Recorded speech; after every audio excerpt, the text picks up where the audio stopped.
네, 안녕하십니까. STS 엔지니어링의 대표 이재빈입니다. 오늘 이렇게 자리를 만들어 주셔서 그 동명대 산업사업단 관계자분들께 감사드립니다. 제가 오늘 말씀드릴 내용은 저희 회사 소개도 같이 좀 드리고요. 같이 성과도 동시에 같이 말씀드리겠습니다. 저희 STS는 일단은 디지털 트윈으로 모토를 잡고 지금 사업 방향을 추진하고 있고요. 이에 관련돼서는 제가 사업 프로젝트를 뒤에 좀 말씀드리겠습니다. 시작은 작년 제가 11월부터 시작을 해서 올해 한 지금 1년 1개월 정도 됐고요. 저는 이제 그 전공이 그 시뮬레이션 쪽으로 하고 있어서 여기 보이시는 게 이제 발전소 배관이고요. 고온 화력 발전소. 거기에 대한 국부에 대한 응력 해석 부분이고요. 그리고 여기는 이제 부유시 풍력에 대한 해석입니다. 근데 이제 이런 것들을 어떻게 보면은 접목해서 이제 사업을 할 수 있을까라는 거에서 시작을 해서 저희가 뭐 이제 요즘에 이제 디지털 트윈이 많이 한다고 해서 이제 좀 이렇게 사업 방향을 잡고 있습니다. 그래서 1년 동안 실적은 다음과 같습니다. 보통 이제 저희가 그 플랜트 배관 쪽으로 좀 많이 했었고요. 그리고 모니터링하는 거, 그리고 실험 기기도 저희가 만들고, 그리고 저희가 좀 머신러닝도 관련해 가지고 수자원공사 쪽에서 수질 예측하는 것도 수행을 했습니다. 크게 저희 두 가지 프로젝트를 지금 수행을 하고 있고요. 오른쪽에 보이시는 것이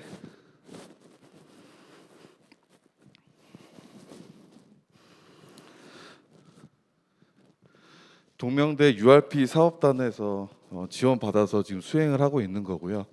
왼쪽에 보이는 것이 저희가 그 초기 창업 패키지 중기부에서 지원받아서 수행을 했습니다. 왼쪽에 있는 것은 이제 매설 배관에 대한 어떤 안전성을 모니터링하는 거고요. 안전성이라는 것은 이제 누설이라든지 아니면 부식에 대한 위치를 좀 파악하는 것이 되겠습니다. 방법은 둘 다 똑같긴 하지만 어떤 각각 그 적용 환경이 다르기 때문에 센서가 좀 다르게 적용이 되고요. 매설 배관 같은 경우에는 어떤 토양에 대한 부식성 인자들을 좀 센싱해서 저희가 그 누설 위치라든지 부식 정도를 저희가 머신러닝으로 좀 예측하는 프로젝트고요. 오른쪽에 있는 것은 고온 화력 발전소에서 이제 배관들이 이제 600도까지 올라가거든요. 근데 이제 복합 화력 같은 경우에는 100도에서 600도를 왔다 갔다 합니다. 그렇게 되면은 이제 열 변형이 계속 발생하면서 피로도 발생하고 이제 또 크립에 대한 어떤 위험성도 있는데요. 이런 것들을 그때마다 사후 처리하는 게 아니고 미리 모니터링해서 사전에 예방하자라는 측면에서 저희가 시스템을 개발하고 있습니다.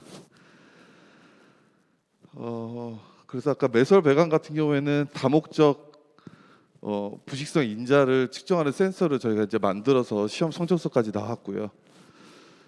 그래서 이것을 이제 그 세종의 스마트 시티 사업단의 테스트 베드로 지금 진행하고 있습니다. 그리고 같이 어떻게 보면은 수자원공사 쪽에 이제 이슈가 상수도관에서 수질을 좀 예측하는 게 문제가 되는데요. 여기가 이슈가 뭐냐면 데이터 변수들이 이제 뭐 pH라든지 SS라든지 이런 것들이 있는데 실시간으로 측정하지 못하는 인자들이 있습니다. 예를 들면 시료를 채취해 가지고 연구소에 맡긴 다음에 분석해서 한 48시간으로 나오거든요. 그러면 이제 일일이 사람이 떠가지고 해야 되는데, 그러면 실시간으로 측정 가능한 것들 인자들을 통해서 실시간으로 측정 불가능한 것을 예측을 해보자라는 머신러닝 모델이고요. 그래서 한 그 결정 개수는 한 0.79까지 좀 높였습니다. 그게 결정 개수라는 건 신뢰도는 한 80%까지 높였고요. 그리고 발전소 플랜트에 관련해서 이제 저희가 해석 기술인데 이렇게 다음과 같이 오른쪽과 같이 설계 변이가 이렇게 움직여야 되거든요. 온도가 600도 정도 올라갈 때. 그러면 이제 고응력부가 위에 발생해야 되는데요. 실제로 운전하다 보면은 배관 지지 장치라든지 이런 것들이 노화되고 에이징이 걸려서 설계와 다르게 고응력부가 발생하는 것들이 많이 있습니다. 그러면 그때마다 크랙이 가고 이제 보수를 해야 되는데, 근데 이제 한번 멈추게 되면은 어떤 에너지 손실이라든지 정비하는데 그러니까 정비 점검 때문에 가동을 멈춰야 되거든요. 그러면은 막대한 이제 금액적으로 이제 손실이 발생하고요. 그래서 이런 것들을 센서링을 통해 가지고 저희가 해석을 통해서 미리 고응력부를 예측하겠다는 겁니다.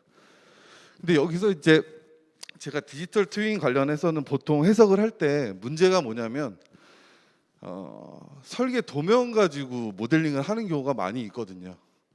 근데 그런 게 아니라 설계 도면이 아니고 센서링을 통해서 변형된 도면, 그러니까 변형된 지오메트리를 가지고 모델링을 해서 응력을 예측한다라는 개념이 되겠습니다.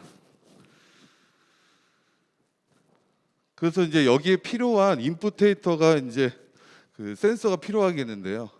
여기에 이제 안에 배관이 있고 그 뒤에 보온재가 있습니다. 그래서 이제 배관 위에 센서를 붙이고 이제 600도 정도 되니까 그 MCU를 마이컴을 이제 위에다가 해야 되거든요. 그래서 일체형 보온재에 대한 어떤 센서를 같이 이제 이렇게 통합 센서로 이제 만들려고 하고 있고요.